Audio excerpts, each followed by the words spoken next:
ഇന്ന് ഞാൻ ശരിയാക്കാൻ പോകുന്നത് ഒരു അൺഹെൽത്തി ഫുഡാണ്. അൺഹെൽത്തി ഫുഡിനെ എങ്ങനെ നമുക്ക് ഹെൽത്തി ഫുഡാക്കി എടുക്കാം. എല്ലാവർക്കും ഇഷ്ടപ്പെടുന്നതാണ്, പക്ഷേ ഹെൽത്തി സാധനമല്ല. അപ്പോൾ അങ്ങനെ കഴിക്കണമെന്ന് നമുക്ക് ആഗ്രഹം വരുന്ന സമയത്ത് എന്ത് ചെയ്താൽ അതിനെ ഹെൽത്തി ആക്കി എടുക്കാം, അതാണ് നമ്മൾ നോക്കുന്നത്. ഇന്ന് ഞാൻ ചെയ്യാൻ പോകുന്ന കാര്യങ്ങൾ ഇപ്പോൾ നിങ്ങൾക്ക് കാണാം.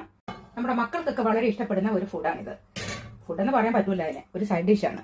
പക്ഷേ ഇത് ഞാൻ പ്രൊമോട്ട് ചെയ്യാത്തൊരു സാധനമാണ്. ഞാൻ ആരെയും ഇത് പ്രോത്സാഹിപ്പിക്കില്ല, ഇത് നല്ല ഭക്ഷണമാണ്, ശരിയാക്കി കഴിക്കണമെന്ന്. പക്ഷേ ഇടയ്ക്കൊക്കെ ഇത് വേണമെന്ന് നിർബന്ധം പിടിക്കുന്ന സമയത്ത് നമുക്ക് ചെയ്യാൻ പറ്റുന്ന ഒരു രീതിയാണ് ഞാൻ കാണിക്കുന്നത്. ഇപ്പൊ ഞാൻ ഒരു അല്പം എണ്ണ ഒഴിച്ചു, അതിലേക്ക് ശകലം ജിഞ്ചർ ഗാർലിക് ഇട്ട് കൊടുത്തു. അതിനോടൊപ്പം തന്നെ കുറച്ച് ഷാളവാനിയ, അത് ഏത് തരത്തിലെ ഉള്ളി ആയാലും മതി, അതിട്ടൊന്ന് വഴറ്റുക.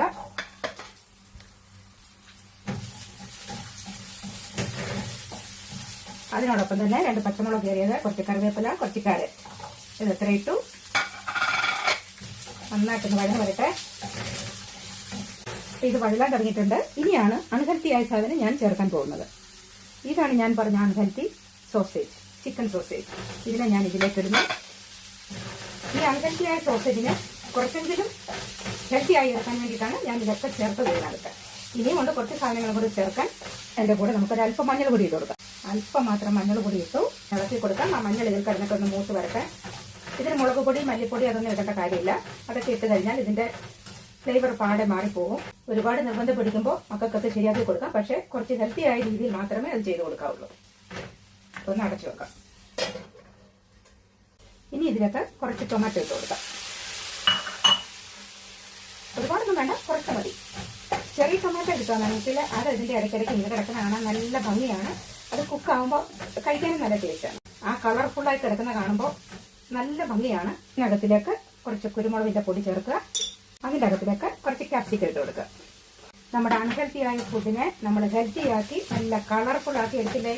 ഇനി ഇതൊന്ന് കുക്കായി വരട്ടെ. ഈ ക്യാപ്സിക്കം ഒന്നും ഒരുപാടൊന്നും വെന്ത് പോകണ്ട, കുറച്ചൊന്നും വേണ്ട. ഇനി ഇതിനകത്ത് ഒരു സാധനം കൂടി ചേർക്കാനുണ്ട്, കുറച്ച് ചില്ലി ഫ്ലേക്സ്. ഇനി ഇതെല്ലാം കൂടെ ഒന്ന് മിക്സ് ചെയ്തിട്ട് നമുക്ക് അടച്ചു വെച്ചിട്ട് ഒന്നുകൂടി ഒന്ന് വേവിച്ചെടുക്കാം. ഇതിൽ ചേർത്ത സാധനങ്ങളിൽ പലതും ഉപ്പില്ലാത്ത സാധനം ആയതുകൊണ്ട് ഒരല്പം ഉപ്പും കൂടി നമുക്കൊന്ന് സ്പ്രിങ്കിൾ ചെയ്ത് കൊടുക്കാം. ആ ക്യാപ്സിക്കത്തിന്റെ വെള്ളവും എല്ലാം കൂടി ആയപ്പോൾ അതിനാവശ്യത്തിനുള്ള ഒരു മയമായി നല്ല ഫ്ലേവറിൽ ഇത് റെഡിയായി വന്നിട്ടുണ്ട്. ഇതിലേക്ക് നമ്മൾ കുറച്ച് മല്ലിയില അരിഞ്ഞതും കുറച്ച് സ്പ്രിംഗ് അനിയൻ അരിഞ്ഞതും കൂടി നമ്മളൊന്ന് വിതറി കൊടുക്കുക. അതും ഹെൽത്തി സാധനമാണ്. എന്നിട്ട് ഇതെല്ലാമായിട്ട് നമ്മളൊന്ന് മിക്സ് ചെയ്യുക. കണ്ടോ, നല്ല ഫ്ലേവറിൽ ഈ സാധനം റെഡി ആയിട്ടുണ്ട്. നമ്മൾ അൺഹെൽത്തി ആയ ആ ഫുഡിനെ തോൽപ്പിച്ചുകൊണ്ട് ഹെൽത്തിയായ ഒരുപാട് സാധനങ്ങൾ ഇതിൽ ചേർത്ത് നല്ല ഒരു ഫുഡ് റെഡിയാക്കി. ഇത് മക്കൾക്കൊക്കെയാണ് കൂടുതൽ ഇഷ്ടപ്പെടുക, പക്ഷെ മുതിർന്നവരും കഴിക്കും. വളരെ ടേസ്റ്റിയാണ്.